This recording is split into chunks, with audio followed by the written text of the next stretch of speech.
I am Renee Cardwell Hughes, a proud board member of PCCY. Thank you for joining us this morning, now afternoon, for a conversation which promises to be informative and enlightening. We're meeting by Zoom because COVID has upended our world, but not even COVID can stop PCCY. Donna and the team have used this time to continue to effectively push for the needs of children.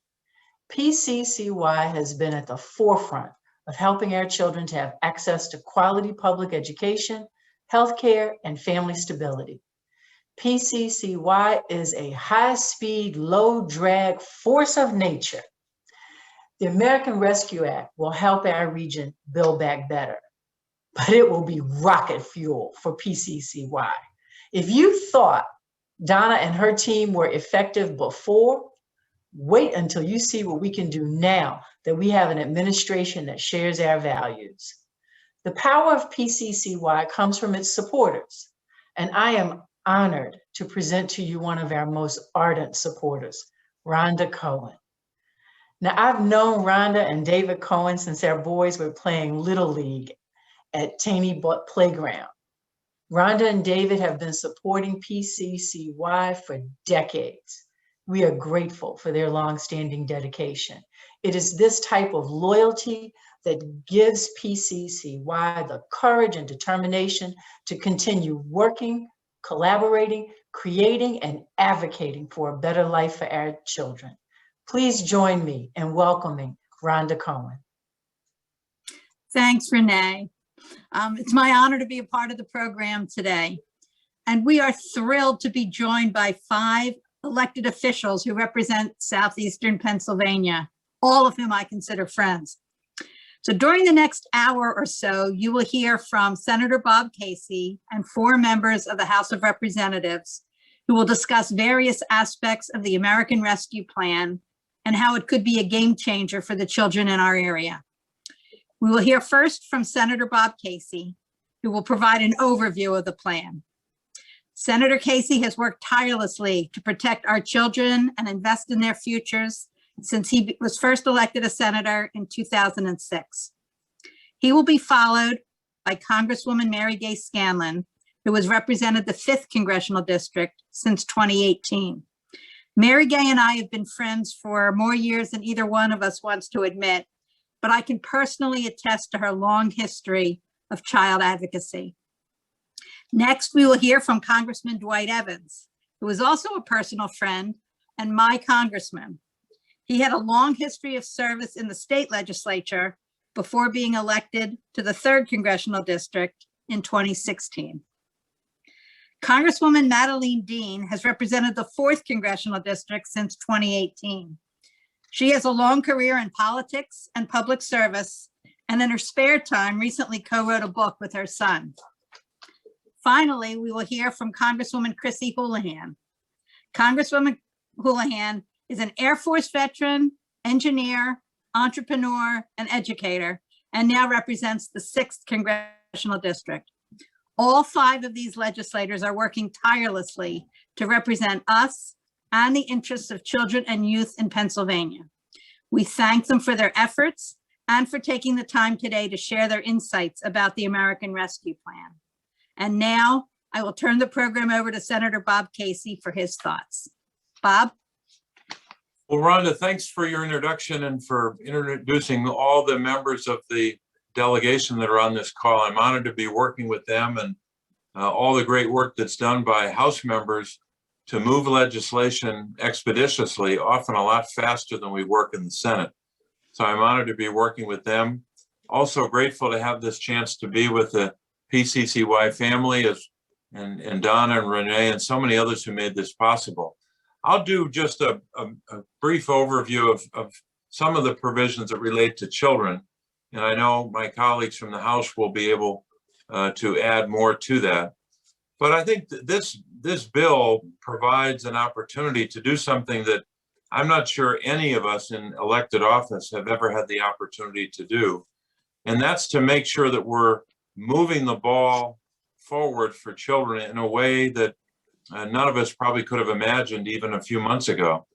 To be able to say that you're voting for a bill that will cut the rate of child poverty in half is something that many of us, even if we had served 50 years in the House or the Senate, many of us probably couldn't say that in years past.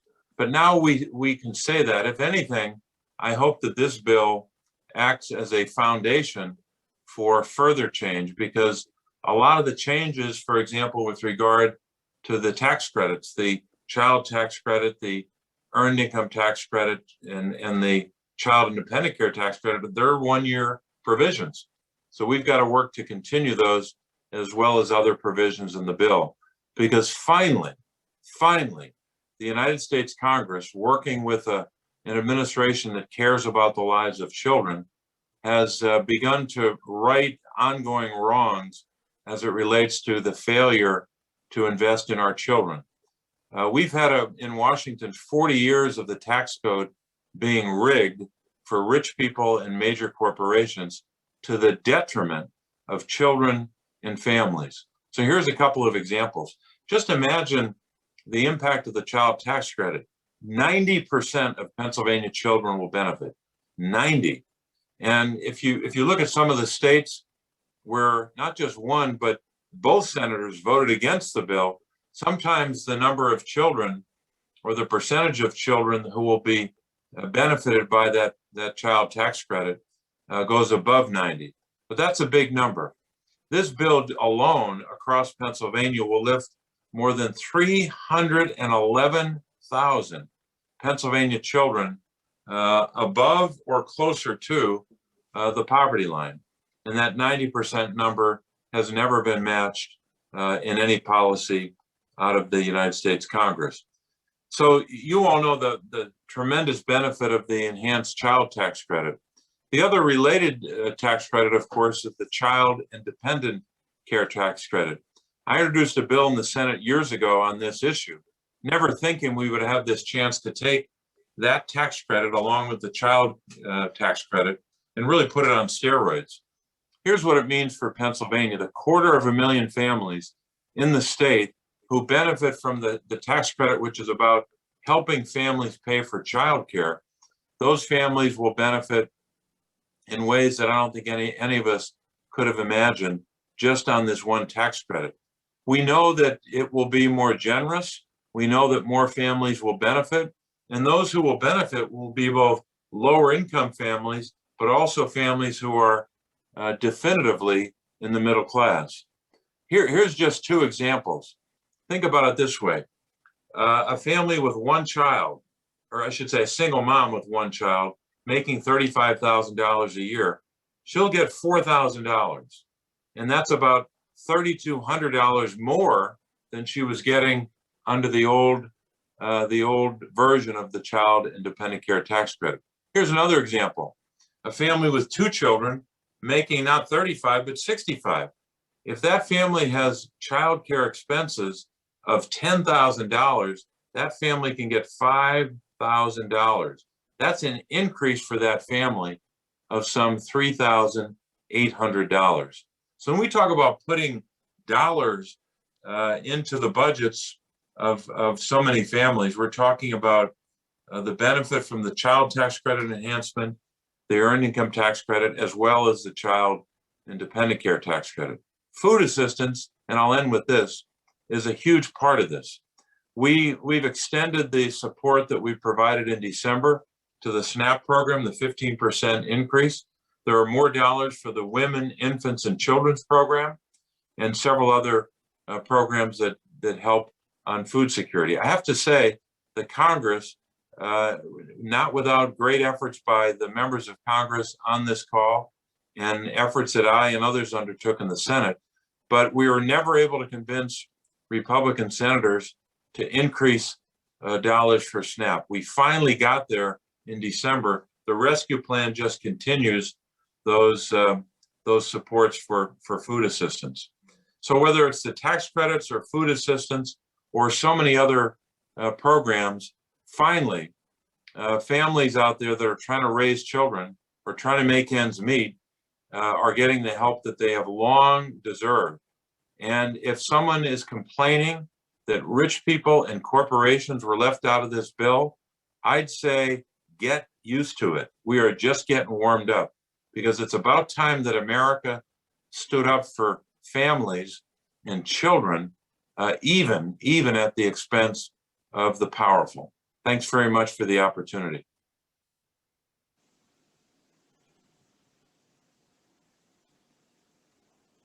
Mary Gay Scanlon? Yes, thank you. And thank you, Senator Casey. You know, the senator talked about the historic sweeping nature of this bill and putting the country on the road to recovery. But it's really transformative for our region's children and families. I mean, this group knows probably better than any that Philadelphia is the poorest large city in the country. And we have kids and families who go hungry here every day. So all of the various forms of relief are going to have an immediate impact. Now, the piece of the bill that I've been particularly excited about and that I reached out to Donna Cooper about right after it was passed was the child tax credit. You know, we're being told that, according to experts, the child tax credit has the potential to cut child poverty in half. It temporarily increases the child tax credit to $3,000 per child up to and including age 17, and $3,600 per child under 6 years old. So to bring that home, to make it concrete, I turn to my favorite reference, which is underwater. What's sinking families in Delaware County? It's the report that PCCY put out in March of 2019, and it's been my Bible as we've been looking at legislation for the last couple years. So that report talks about a family who makes $50,000 a year. That's right at the border of middle class.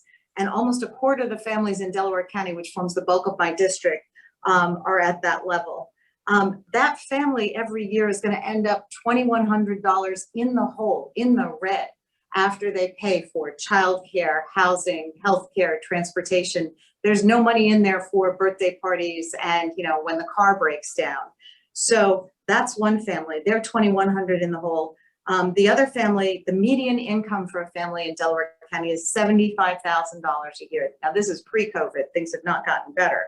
That family is going to end up over $3,000 in the hole. So just the refundable child tax credit alone is going to make the difference between a family being above water or underwater. So that's one of the reasons I'm so excited. You know, this is a measure that's had bipartisan support throughout our history. It first came up in 1997 was when it was first introduced, and it's been expanded and refined in various ways since then. But one of the big advocates has been Connecticut Congresswoman Rosa DeLauro, who's now the head of appropriations. And as I understand it, she pretty much demanded that the child tax credit be plussed up in the American Recovery Plan. And it's a great thing. Now it's going to be our job to make sure that it continues going forward. You know, the fact that it's refundable, the fact that this version of it has tweaked some of the problems, you know, shockingly, when it was increased in the 2017 tax cut bill, it provided extra benefits to high income families rather than the most challenged families. So it's a great innovation, and it really, really is going to make a huge difference for our area. So I'm very excited to see that going forward. With that, I will turn it back over, I think, to my colleague, Congressman Evans. Good afternoon. I'd like to thank Rhonda and thank for this honor of introducing me. And one, I'm happy to be your representative, so I say that very much. I want to say good afternoon and thank you to PCCY for this opportunity to highlight how the American Rescue benefits children and families. First, I'd like to echo my colleague, Congresswoman Mary Gay Scanlon, comments on the benefit of the child tax credit, a lifeline for working families. As a member of the Tax Writing Ways and Means Committee, I am proud of the historic expansion of the tax credit targeting families with children. We also have changed how we distribute the tax credit to low-income households. Now, this is important. These new advances, together with the increased credit, will help reduce child poverty tremendously, as you just heard my colleague just describe.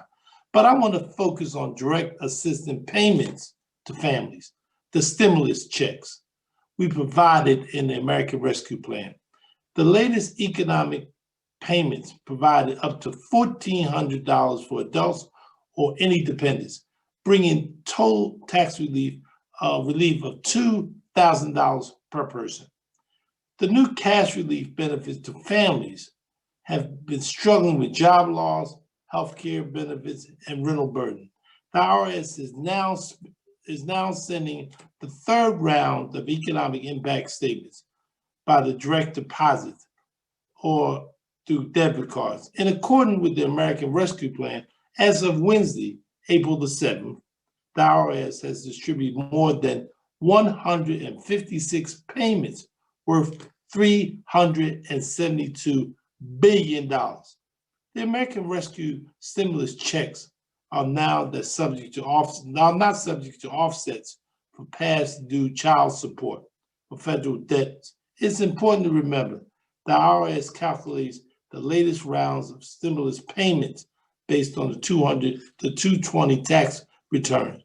It is important to understand the IRS continues to work with other federal agencies like Social Security or the Veteran Administration to obtain updated information necessary for sending the automatic payments to eligible individuals. Let's not take this lightly. All of us have worked very hard. You know, as the president has stated, we want to build it back better. And all of us have worked together to try to make that the difference. As the president has stated, we have to get shots in the arms, but we also need help. And we all recognize that. All our congressional district offices can assist individuals with tracking or obtaining their stimulus checks or information on filing of the tax return. Continue to work together to ensure eligible families are not leaving federal relief tax dollars on the table. I thank PCCY for having this occasion of bringing us all together so that we can work together to make a difference. Again, I'd like to pass it back to Rhonda, and Rhonda takes my name. Rhonda? Thank you, and I will pass it to Congresswoman Dean. Thank you, Rhonda. Thank you for your nice introduction. And if you're wondering, yes, I am going for worst room rating. I really didn't want anything to take away from exactly what Renee said. The excitement, the absolute joy and excitement around the American Rescue Plan, what it does for all our families, but in particular, what it does for our children. So thank you, Renee. Thank you, Donna Cooper. Thank you, Senator Casey, for your leadership. And always good to be with Mary Scanlon and Dwight Evans and Chrissy coming up, I know. So I do really, I've been saying this to my team. This bill is landmark legislation. This bill and any spending bill reveals our values. And man, oh man, these are the values we came to Congress, to Washington to fight for. My assignment, so let me first say thank you to PCCY. You're absolutely right. This will be jet fuel to change the lives of children in our region, and I can't wait. But I want to have a caveat to that. We were on a caucus call, I guess it was last week's caucus call, and as we talked about the thrill of imagine bringing 50% of children out of poverty, what the speaker said and what some of our speakers have already said was we can't lift half of our children out of poverty only to let them go back to it. So we have to build on this. This cannot be once and temporary.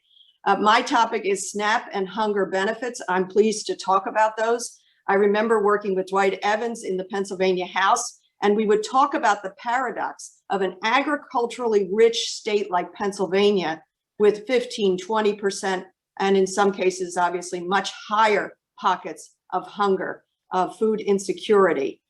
So it's just exciting, frankly.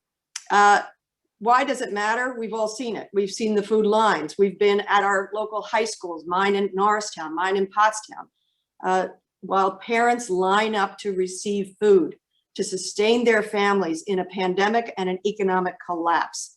As the Undersecretary for USDA's Food and Nutrition Consumer Services, Stacey Dean said, and I quote, no relation that I know of, This crisis has revealed how fragile many Americans' economic lives are, and also the inequities of who is struggling the most. It's actually a very painful picture, and it's even more so in our poorest of communities and our communities of color. The reality is 1 in 8 people, 1 in 6 children are facing hunger in 2021. We know this issue disproportionately impacts communities of color. We've seen the car lines. We've seen hungry children. So what is important in what we've done in ARP, I just love it. We have acted boldly. And you know, we heard from Secretary of Treasury Yellen, Fed chairman, and top economists that said, go boldly, because the greater risk is doing too little, too late. That's what ARP stands for, going boldly. And what it does specifically regarding SNAP, it increases the maximum benefit by 15%, which amounts to about $28 per person per month. That's meaningful money for food.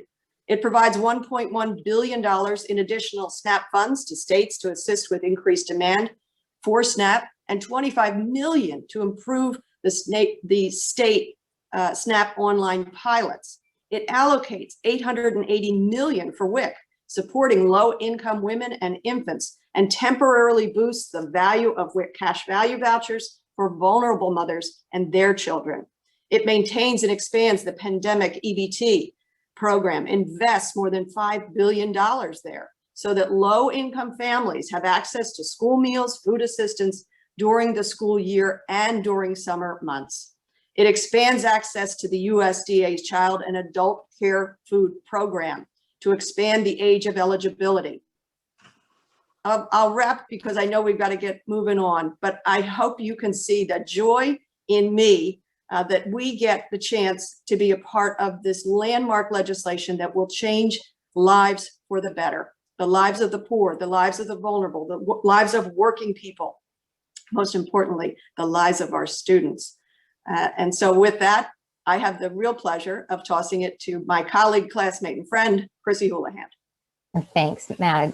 Really a pleasure to be here today. And I also want to thank everybody from Public Citizens for Children and Youth for having all of us here today. And I have the opportunity to sort of clean up for all of us. The mission of you all to help our Commonwealth's children is so important, as we've heard from all of our different panelists today. The American Rescue Plan is singularly about helping working families to crush this virus. And I want to echo what my colleagues have already so eloquently said, which is that this plan is comprehensive and it's bold, it's exciting in its response to this pandemic and all of the facets of this pandemic. What we as a nation have endured this past year is a singular public health crisis, an economic crisis, and an education crisis. And we've also witnessed the exacerbation of problems that we already knew existed far before this pandemic. And one such issue that is very personal to me and is the topic that I'm fortunate enough to talk about is the lack of affordable childcare in this country. And it's an issue that still predominantly affects women and lower income working families. I had my first daughter when I was active duty up at Hanscom Air Force Base in the Boston area. I was working at that time on anti-ballistic missile defense programs. And at that time, the wait list for on-base childcare was months and months long, nearly a half a year long. And if you know anything about the Boston area, it's not dissimilar to the Philadelphia area, which is it is very expensive there and nothing comes cheap. So there really weren't any affordable childcare options for me on the open economy, so to speak. So this is part of the reason why I personally separated from the military, amongst other reasons. And that was nearly 30 years ago now. Fast forward to today, and our country still has this issue. Our country has a pandemic of historic proportion, the likes of which we've never seen in our lifetime, in addition to the fact that we continue to have this crisis of care. We've lost loved ones, we've lost friends and neighbors to this disease, and thousands of people across our Commonwealth have lost their jobs through no fault of their own. In fact, 100,000 small businesses have permanently closed their doors. And the issues that preceded COVID have only worsened, especially for women and low-income workers and workers of color. It's estimated with recent projections that employment for women may not recover to pre-pandemic levels until the year 2024, which is estimated to be 2 full years after the recovery might be experienced by most men. the female workforce participation has already dropped to 57%, which is the lowest level since 1988. And in the last month of 2020, the US economy lost 140,000 jobs. All of them were held by women. So this is all in large part due to increased childcare responsibilities that all too often had fallen on the women of our lives. 40% of mothers, compared to 27% of fathers, have added 3 hours or more additional in childcare every day to their schedule. So that's approximately, with new math, 3 times 5, 15 hours a week, or the equivalent of a considerable part-time job that we have added on top of our full-time jobs already in the childcare area. We can't simply say that we champion gender equality in this country or country, or gender equity in this country if we're not investing in affordable childcare. And that's why I lobbied the Biden administration to ensure that it was included in this American Rescue Plan. The final package included $40 billion investment in the childcare industry to help centers stay open and to help our working families pay for care. This is the biggest federal investment in childcare since World War II. Earlier this week, I had the great opportunity to meet with a group of single mothers in Kennett Square, where we discussed the struggles that they faced during this pandemic. And one of their top concerns was, not surprisingly, the lack of affordable childcare. It's 2021, and too many working moms are being forced to choose between having a career and raising a family. This is simply ludicrous, and it absolutely must change. Having access to affordable quality childcare would have made this pandemic much easier for so many families in the Commonwealth. Our childcare workers are essential workers and should be treated as such. We have an opportunity now to recover from this pandemic and to be bold in our vision for the Commonwealth and for our country. And I believe, as I know my colleagues do, that the American Rescue Plan seizes on that opportunity. It was really my honor to speak with those moms earlier this week, to tell them that help is on the way and that we in Congress see you and your struggles, and we will continue to do everything we can to build a better future for us all. With that, I'll say thank you and hand it back.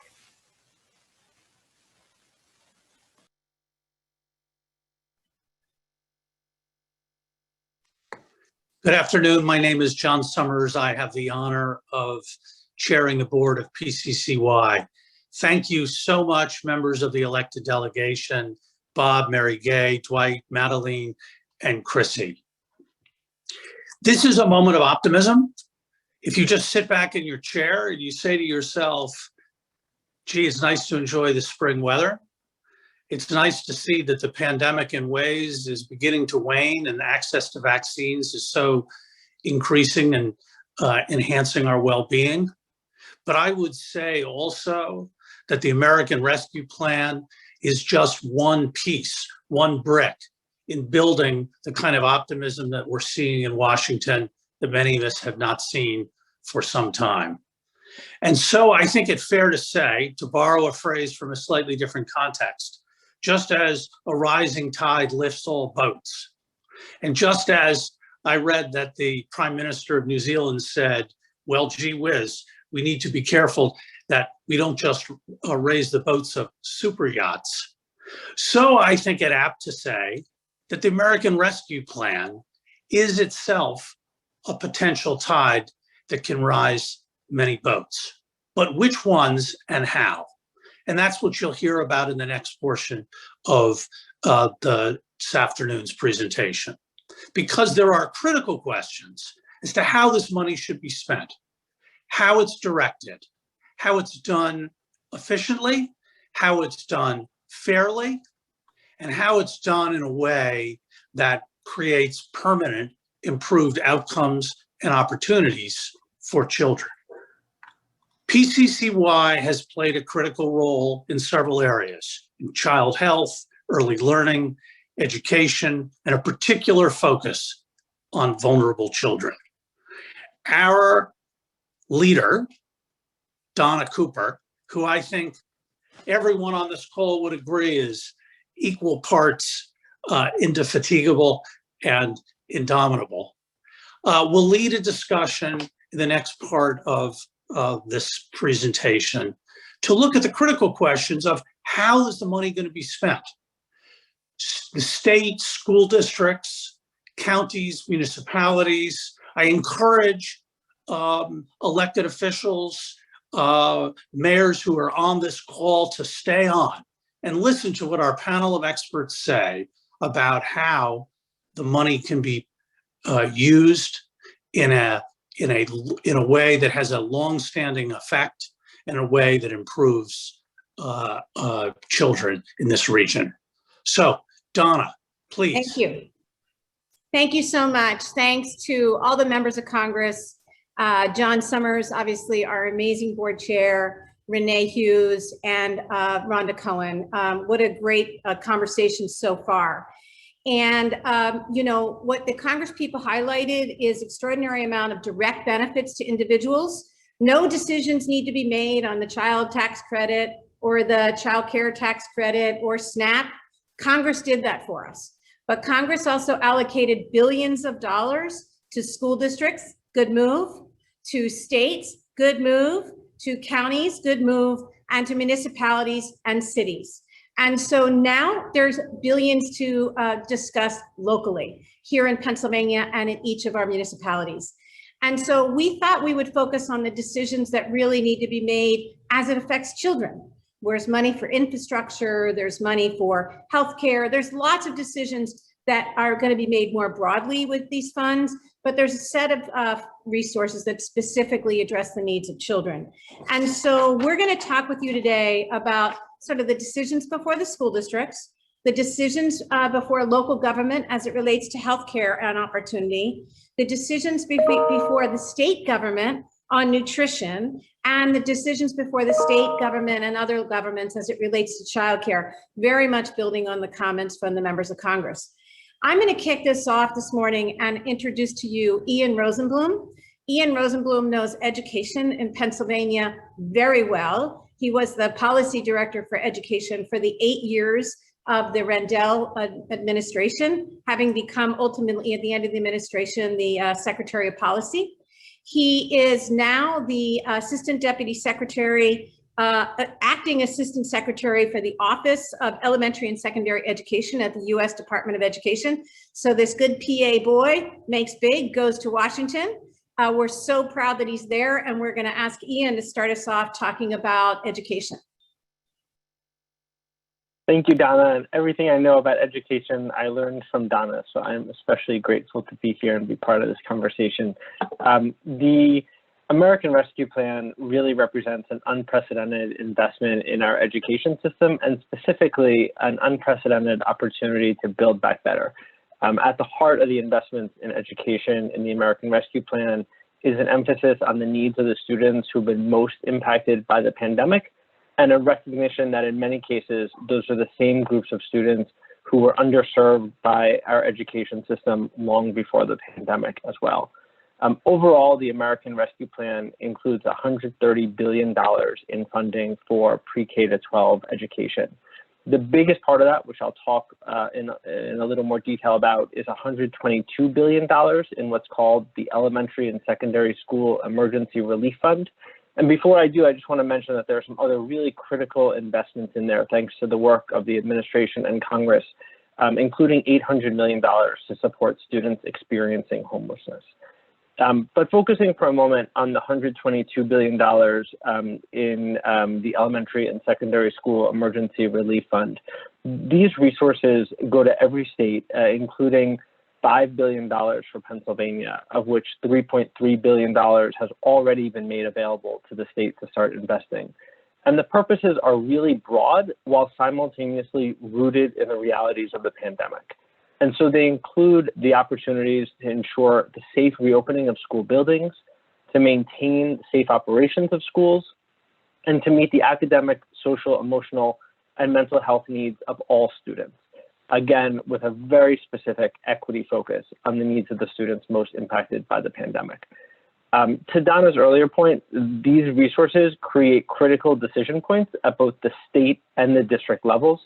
At the state level, there's funding that's specifically set aside for evidence-based programs to address the impact of lost instructional time, what some people call learning loss, to invest in summer learning and enrichment, and to invest in comprehensive after-school programs. And then the bulk of the funding, more than 90%, goes out by a formula to individual school districts. And so there are critical decisions that need to be made at the school district level. And included in that very significant amount of the funding is the requirement that at least 20% of the funds go for addressing, again, the academic impact of lost instructional time, as well as students' social emotional learning needs.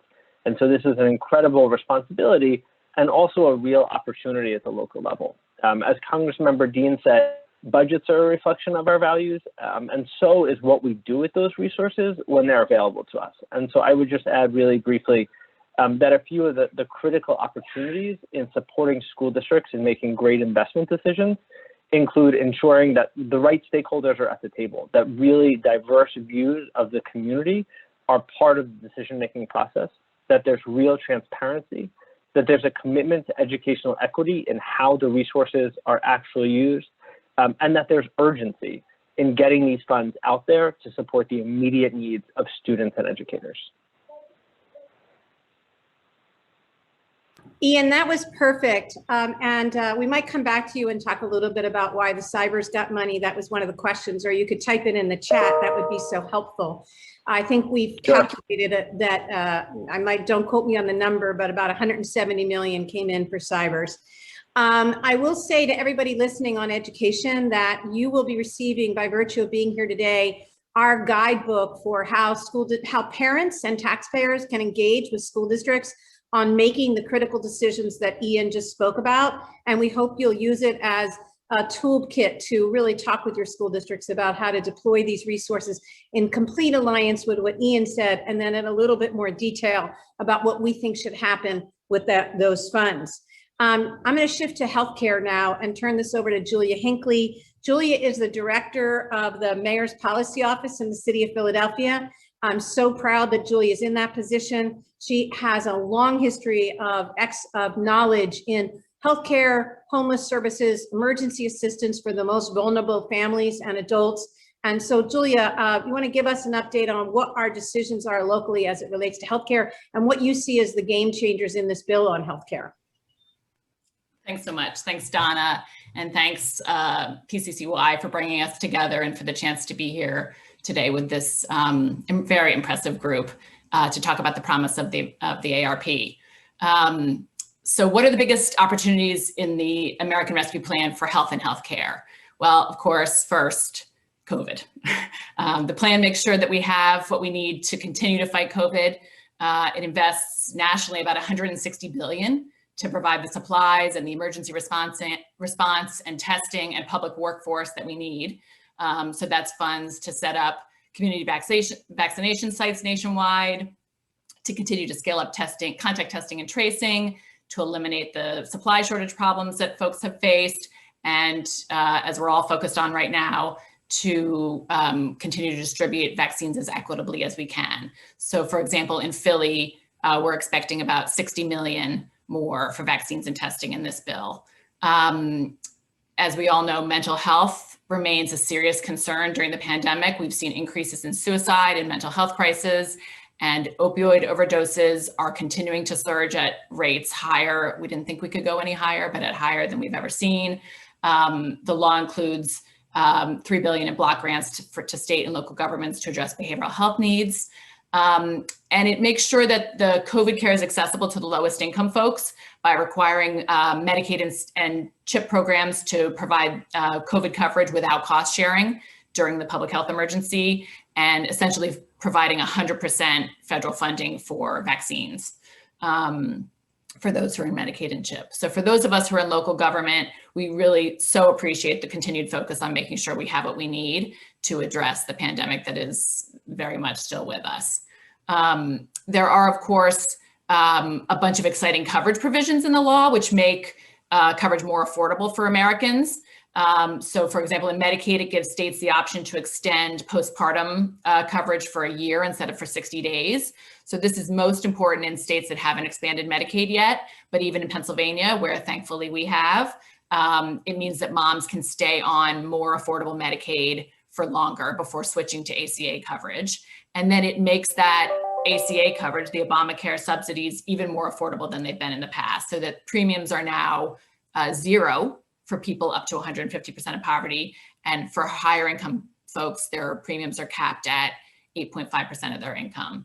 It covers the full cost of COBRA for 6 months for individuals who's lost a job between now and September. And so a lot of these coverage provisions address adults, but we know from research that even when kids are already eligible for coverage, when adults get covered, when their coverage expands, their children's coverage, the take-up rate increases. So those are sort of the health and healthcare focused provisions that I wanted to talk about, but I have to say that I think that the provisions that may have some of the largest impacts on health are not the healthcare provisions, but the ones that address the social determinants of health that our congressional delegation talked about. So the income supports that we heard about, the child tax credit, the ITC, unemployment, provide a critical foundation to make sure people can meet their basic needs, which of course is the first step to good health. The funding for rental assistance. Here in Philadelphia, that funding will help tens of thousands of people stabilize their housing and avoid eviction, another essential foundation to health. The SNAP benefits that literally make sure people have enough to eat are absolutely critical to health. So what do we need to do? What do people need to do to ensure the best use of the investments? The potential benefits of the law, as folks have talked about, are so massive and such a generational opportunity. But to realize the promise of them, we have to implement them in ways that carry the nimbleness and the streamlined ways of working from pandemic time into the ways that we implement during the future. We've had to do this throughout the pandemic. When online vaccine registry was reaching some folks, but not others, we added walk-up appointments. When rental assistance programs weren't able to get the money out the door because some landlords were not participating, we pivoted to giving aid directly to tenants. We need to carry that type of creativity forward. So there's many examples of how to do this, but I'm going to pick what I think is the most important one. We need to work with our federal partners to make claiming the child tax credit as frictionless as possible. We should be, for example, auto-enrolling people based on what we know about their income, which is a lot from other federal programs. So I think staying focused and making sure that we're implementing the law in the ways that are reaching folks and adjusting quickly when we're not is absolutely key. Government is not known for its agility, but we, like everyone else, have really had to be in the past year.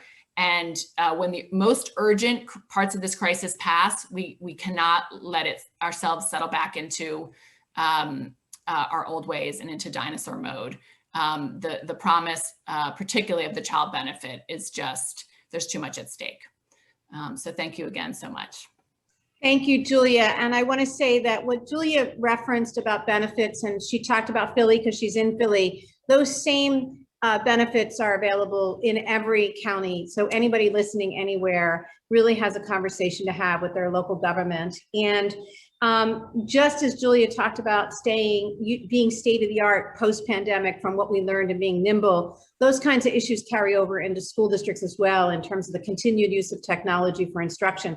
So I urge you to look at our kit that we put out of this about how to talk to your school districts about how to allocate the funds they have. But by the way, headline news, we're also distributing during this event a toolkit for how to talk to your counties and your cities and municipalities about how to best use their funds. Julie's given you some tips. We add to that, and it's really important that we all get to work and get to the table so that these funds really do help children. With that, we are, just for everybody who's participating, we are about 5 minutes late in our program, so I want to encourage you to stay to the end. We are going to hear now from Joanne Craig. Joanne Craig is the Chief Impact Officer at the Foundation for Delaware County, an amazing organization changing the lives of families and children in Delaware County. And we are so proud to be a partner with them. And we're also so proud that their executive director is on our board.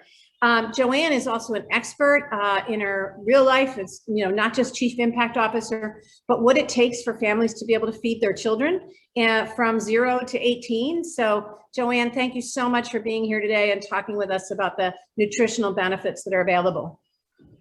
Hi, Donna. Thank you so much for having me. I am just over the moon to be a part of this group and to talk about the American Rescue Plan and the food assistance.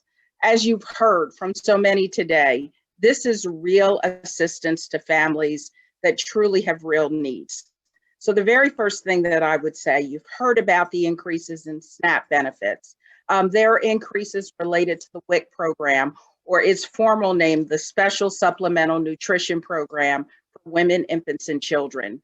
One of the very first things that we all can do is to become informed about the food assistance resources that are available, the real dollars between SNAP and WIC and the pandemic EBT assistance, and to tell families about these resources. While the pandemic has exasperated so much, it's also helped to show that there are families that have not had these experiences in terms of need in the past, and they don't necessarily know where to turn. They're not sure that they're eligible for some of these resources. So we want to make sure that families can connect to the expanded SNAP benefits, will apply for WIC and get through the certification process so that they can access the additional benefits. The great part about the American Rescue Plan is it not only puts real dollars in families' pockets, but it also puts real dollars on the table for states so that as they have the increased demand for these resources, that they are able to beef up the administrative support so that they can accommodate the increased demand. So when it comes to practicality, you have, again, the infrastructure that can rise up to meet the need. And we all know how important that is. I can't say enough, again, going back to becoming informed about the resources that are available, how to access them, and making sure that we are telling families to go and apply and determine their eligibility, to go and apply and become certified. I can't say enough. You've seen the lines. You've heard others talk about the lines. You've heard others talking about the need that families have. So making sure, again, that connections are made. And sometimes it is not the family that will determine that they are eligible for these resources. They're depending on organizations like PCCY and the Foundation for Delaware County, family centers, child care centers, and so on, to help them to understand their eligibility. What can we do in terms of the resources coming into states? And how can states and local municipalities really do the best with this funding? Again, I heard about becoming nimble, making it easy for folks to access benefits. I also want to suggest that we look at other states, other communities to see what they're doing that's working and not try to reinvent the wheel, but to really steal from them and take what's working and quickly implement it. There are dollars available with WIC as an example related to innovation and increasing outreach. All of this is needed to help folks to connect the dots. So Joanne, am I correct that Pennsylvania has to make a decision on whether it will increase the SNAP benefits as the federal bill permits it to? I think it's a state decision, right? Yes, it is. So we need to call our state lawmakers and the governor's office and say, take advantage of the option to increase WIC. That'll be one to do we can all do today, right? One big check mark. Reach out to your elected officials and tell them that we need to take advantage of the resources. Thank you. And thank you to Congress for putting that on the table. So the last element we wanted to focus on today, and there are many in this bill, is childcare. And my good friend and colleague, Carol Austin from First Up is here to talk with us about the impact of the child care funds and some of the decisions the state has to make in that regard as well. Hello, everyone. So I know that many of you are probably getting into your 1 o'clock meeting. So I will say several things here. This is a game changer. I don't have to reiterate, I can reiterate that time and time again. And especially in childcare, when we know that we've had a system since the beginning of time that's been broken. And it really is an opportunity here. We don't know when we'll ever see this kind of money again to create some transformational change here. So In terms of childcare, what we're expecting in Pennsylvania is around just under $1.2 billion coming to the state. More than half of that, about 720 or so, is targeted to go directly. It sounds like we're still waiting on clarification with regard to how this and guidance from the feds in terms of how much of this should be spent, but about 720 or so should be going directly out to providers, childcare providers, et cetera. And as I said, in terms of stabilization money, we're still waiting for some additional guidance on that. And then another 400 or so plus really can be used around some of these transformational change and issues and endeavors that I said. And in terms of childcare, you know, we know that we need a new financing structure, some way to better finance childcare. We know that parents, as representative, as Congresswoman Houlahan said, parents cannot afford the true cost of care with regard to childcare. They simply cannot. We based financing or reimbursement in terms of the subsidy system on childcare based on a market rate survey. And we know that the market rate is not the true cost of care. So it would really be critical to sort through some other financing options during this time as we were talking about transformational change, critical to focus on quality, because what we know is that the first 5 years of a child's life are so critical for building the that infrastructure, the architecture of the child's brain. And what's requisite is that they participate in high quality early care and education. So we can really leverage those years and ensure that they enter kindergarten ready for success in K-12. And we won't do that if we don't have a high quality system. So that involves addressing compensation.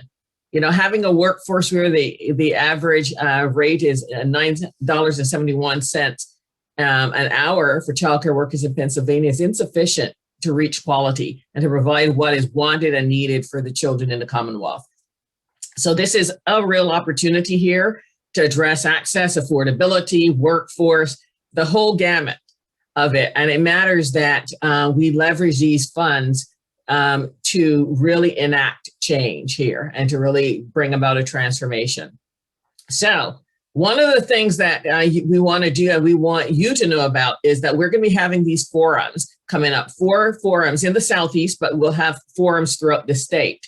So stay tuned for information being pushed out by PCCY, by First Up, by Pre-K for PA campaign, and the Start Strong PA campaign with regard to these dates. And what we want to do in these forums is we want to hear from you.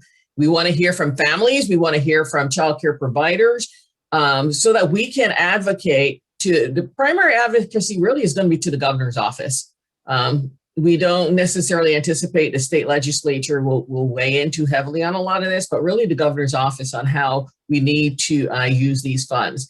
So stay tuned for those dates. Right now in the Southeast, I can tell you that on the 23rd, we're having one in Chester, Delaware County. On the 29th, there's one for Montgomery County.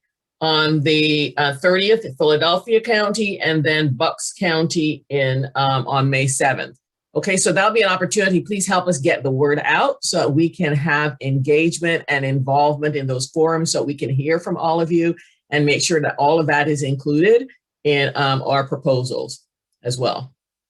Super, thank you so much, Carol. And those forums are specifically to hear from parents and childcare providers and businesses about how should we best use the 400 million or the 1.1 billion to really transform the childcare infrastructure so that more families can afford it and more children are in high quality care. So we'll make sure all of you have those dates, but really that's our parting message here, which is we shared this information with you today so that you could see, number one, all of us have a job to get the word out to families about the benefits that they get directly. And then all of us have the job to make sure that our counties, our municipalities, our state make the best use of the funds that are before them. So at the end of this event today, you will get 3 documents from us. One is a flyer to get out to everybody you know who needs these income supports. It's really the first inventory that's been made around the country, made here, right here by PCCY, that really gives you everything, soup to nuts, what's available directly for families that they can apply for that nobody needs to make a decision about but them. Okay, so get that out. The second thing is your guidebook for how to make sure your school districts make great use of your funds, their funds. And that's not just about how they spend it in their schools, but how they bring in partners to build the social emotional learning and the learning loss that our children have experienced. And the third is a handbook for how to talk with your counties and municipalities and a guidebook for them. So they think about how do they spend the resources that they're getting on children. They have many other things they can spend it on, but we want to make sure children are among those things they spend it on. And that is about summer programs for kids to re-socialize them, after school programs to keep them healthy, making sure parents get hired, making sure we solve the digital divide for families with children, and actually a plethora of options that we offer to the counties that's within the allowable use of money and for cities and municipalities that they can use. And the same goes for school districts. We could have a whole forum on that, but we wanted to pique your interest today, make you an advocate to use these resources well, and we'll be back in touch with you. We've gotten some really terrific questions. Hopefully during this panel, you've gotten some of them answered. And it's so exciting that we have such great leadership in the US Congress. And as you can tell in this region, on people who are advocating and delivering resources for children, whether they're government partners or external partners. And so I just want to thank everybody for being here today. There's a lot of work to do ahead of us, but we hope that these guides that we put out today enable you to be part of these conversations. Look out for our emails because this is going to be fast and furious. We have a short period of time to affect the state, to affect the counties, and to affect the municipalities before all this money is decided. And if we want kids to be at the first part, to be just part of that game plan, then we have to make sure they think about children first. Thank you for joining us today. Thank you especially to the members of Congress for giving us so much of their time. Thank you, Julia. Thank you, Joanne. Thank you, Carol. Thank you, Ian. And to the PCCY board members and supporters, Rhonda, John, and Renee, we're very grateful for you being here. We got a lot of work to do together, so you'll hear from us next about that. Have a good afternoon.